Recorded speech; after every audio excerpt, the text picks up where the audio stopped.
देखिए ऐसा है अग्निहोत्री जी, जो हमने बताया, जो भी योजनाएं हैं वो खराब है, सरकार जो वो कुत्ता ही खाएगा उनको। योजनाएं हैं वो सारी योजनाएं सिस्टम, मैं बता रहा हूँ हाफ हार्टेड। हाँ। इसके लिए सिस्टम नहीं डेवलप किया गया। कुत्ता भगाने के लिए ना, वही तो मैं आपसे कह रहा हूँ, कुत्ता भगाने के लिए भी सिस्टम चाहिए अब। क्या होगा देश का? नहीं देखिए, कुत्ता की बात है, मैं सिस्टम की बात कर रहा हूँ।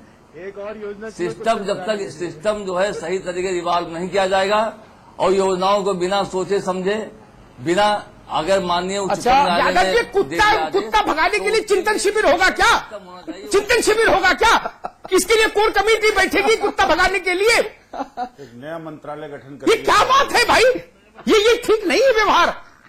उत्तर आना चाहिए था। समाजवादी पार्टी है। अच्छा भाई, ये मूल सवाल था। अच्छा, पूरी बहस इस सवाल की धुरी पर टिकेगी जाकर। अच्छा, मैं अब सबसे कहता हूं कि बार बार एक कुत्ता शब्द का उच्चारण ना करें, वरना जो पशु प्रेमी हैं वो नाराज हो जाएंगे। नोटिस न भेज दें हमको कि आप इस निरीह जानवर का अपमान कर रहे हैं अपने मंच पर, है ना मंत्री जी?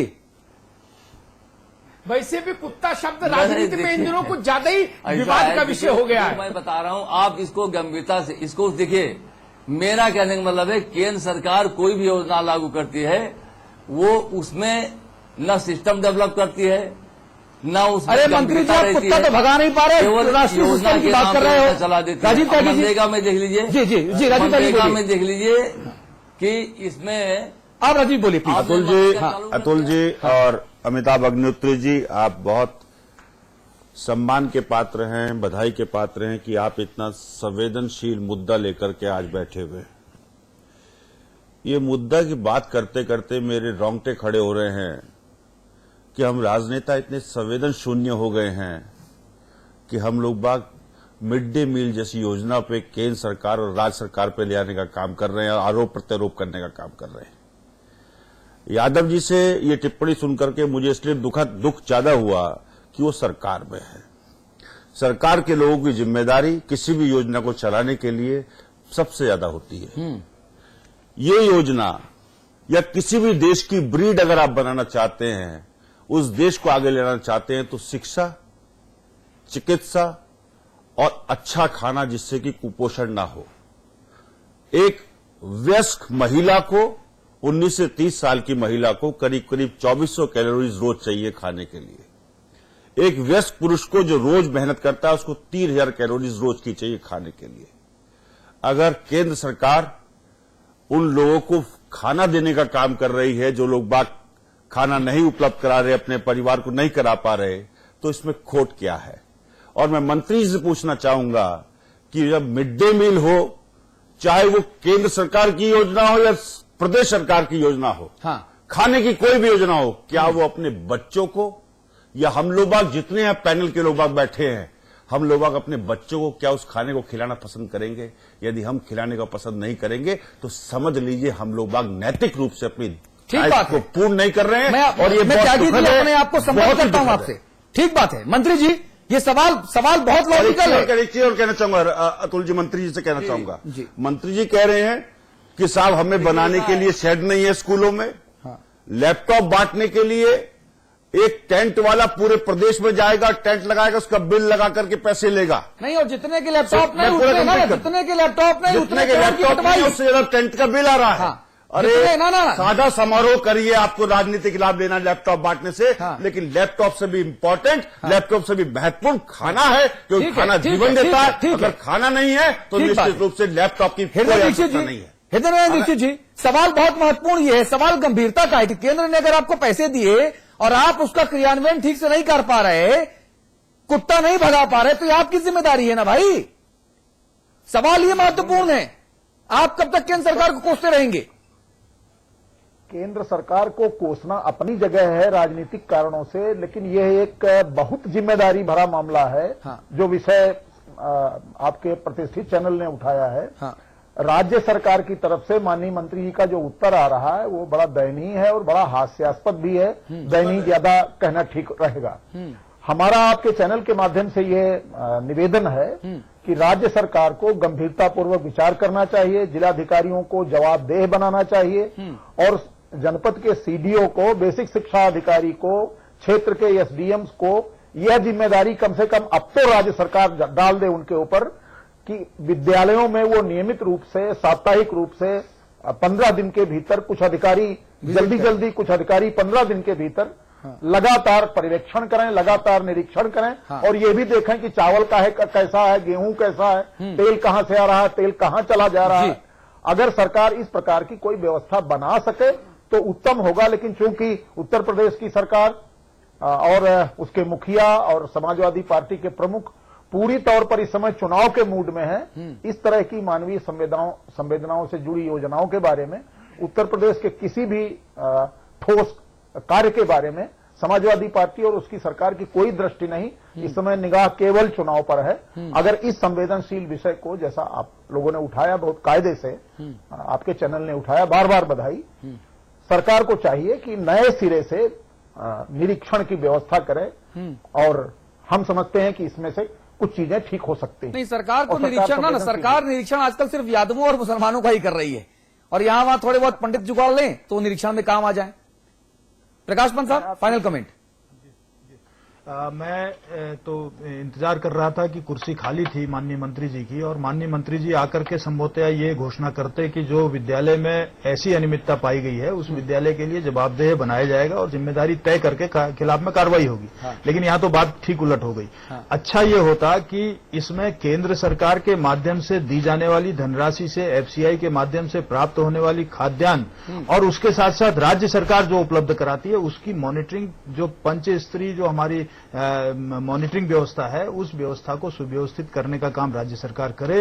ये जवाबदेही राज्य सरकार की है और इसका एग्जीक्यूशन भी राज्य सरकार को करना है। इसलिए पूरे देश भर में इसको बेहतर तरीके से एग्जीक्यूट किया जा सके ताकि हमारे नौनिहालों का भविष्य आगे को ठीक हो सके। जी, और हीरा सिंह भी साहब, यही बात जो प्रकाश भाई और दीक्षित साहब कह रहे हैं, अमिताभ जी कह रहे हैं, सिवाय मंत्री जी के जो हम सब लोग सारे पैनलिस्ट आम राय रखते हैं, यही बात उत्तराखंड में भी देखी जानी चाहिए। हल्द्वानी, देहरादून और अलग अलग जगहों पर हमारे पास रिपोर्ट्स हैं। हालांकि वो इस वक्त आपदा प्रभावित क्षेत्र है, इसलिए हम वहां पर ज्यादा चर्चा नहीं करेंगे क्योंकि वो इस वक्त आपदा से निपटना ज्यादा महत्वपूर्ण चुनौतियां हैं। लेकिन नॉर्मल कोर्स ऑफ एक्शन में हमको इन समस्याओं की तरफ उत्तराखंड में भी ध्यान देना होगा। बिस्सा, निश्चित रूप से ध्यान देना होगा। ये हमारे बच्चे हैं, हमारे नौनिहाल हैं, उनके स्वास्थ्य की, खाद्य, शिक्षा और स्वास्थ्य के बारे में हर एक को चिंता करनी चाहिए। ये कोई राजनीति यहाँ नहीं होनी चाहिए। जो कमी है उनको स्वीकारना चाहिए। और जो बच्चों के साथ खिलवाड़ कर रहे, मैंने जैसा कहा, भारत के भविष्य के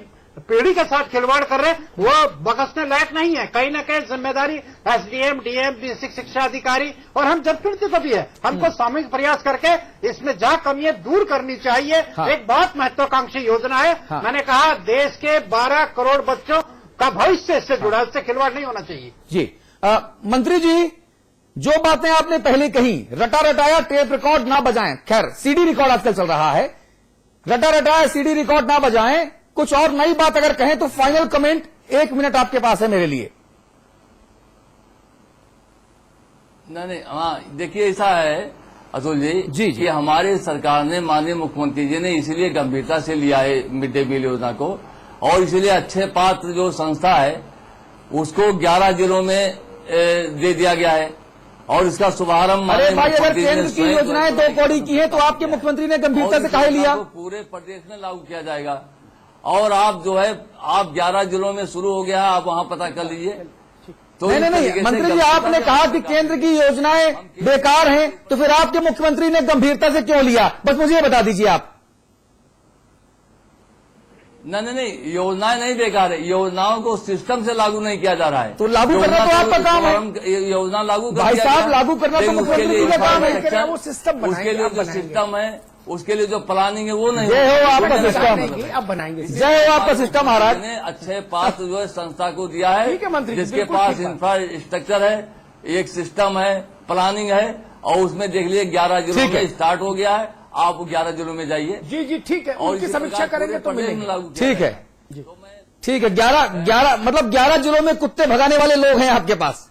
गोविंद भाई, फाइनल कमेंट प्लीज।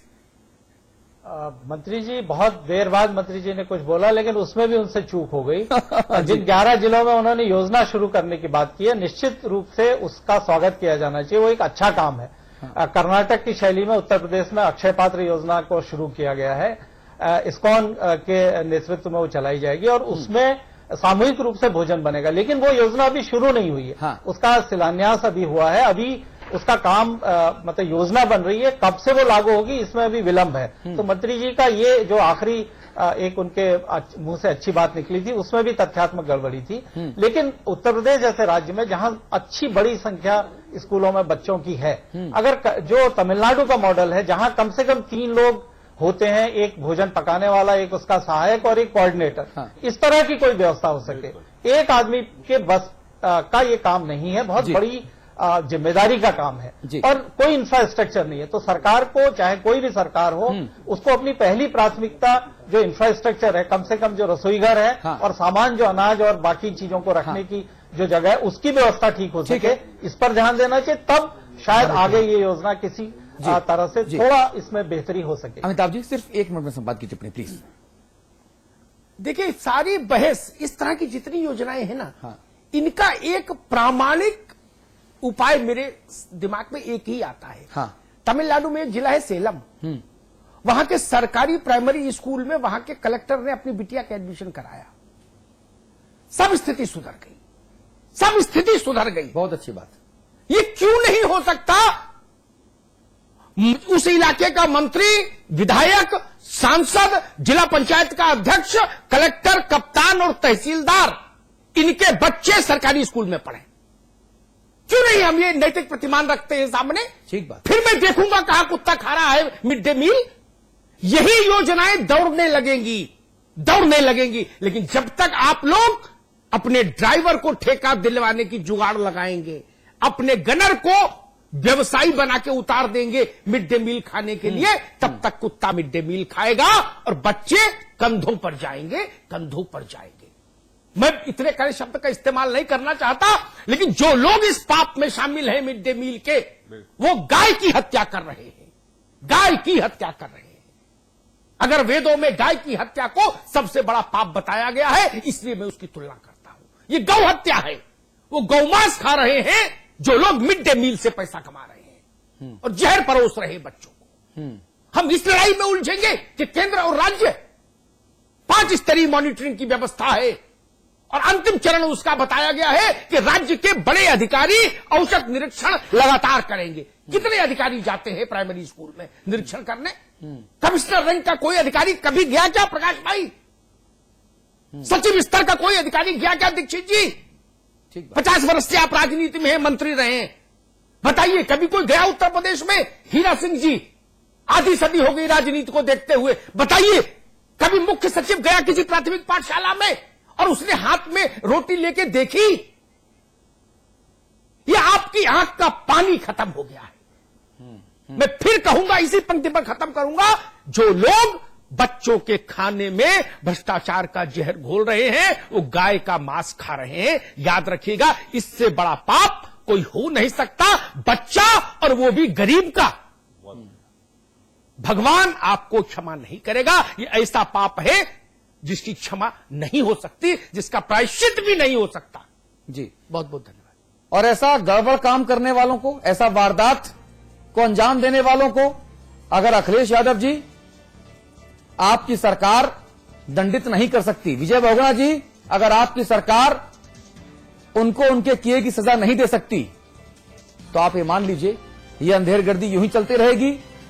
कंधों पर बस्ता लादकर स्कूल आने वाले बच्चे हमारे आपके कंधों पर जनाजे के शक्ल में जाएंगे। और जो ऐसा काम कर रहे हैं, एक बार सोच के देखिए, कहीं वही खाना अगर उनके बच्चे खा लें तो फिर कैसा लगेगा? अपने ही बच्चे का शव अपने कंधे पर लेकर जाएंगे क्या? अपनी ही करनी, अपने ही कुकर्म के लिए की वजह से ये सोचना पड़ेगा। बहुत गंभीर, बहुत भावनात्मक ये सवाल है जो आज इस मंच पर मैं छोड़कर जा रहा हूं। आप सभी का बहुत बहुत शुक्रिया इस बहस में सार्थकता से शामिल होने के लिए। माननीय मंत्री जी, आपसे मैं उम्मीद करूंगा कि आने वाले वक्त में, आने वाले मुद्दों पर जब कभी हम चर्चा करें, तो आपकी तरफ से भी मुझे वो गंभीरता दिखे, हमारे 20 करोड़ दर्शकों को वो गंभीरता नजर आए, जो गंभीरता एक नौजवान मुख्यमंत्री की सरकार में शामिल एक विद्वान मंत्री से हम उम्मीद करते हैं। बहुत बहुत धन्यवाद आप सभी का। नमस्कार।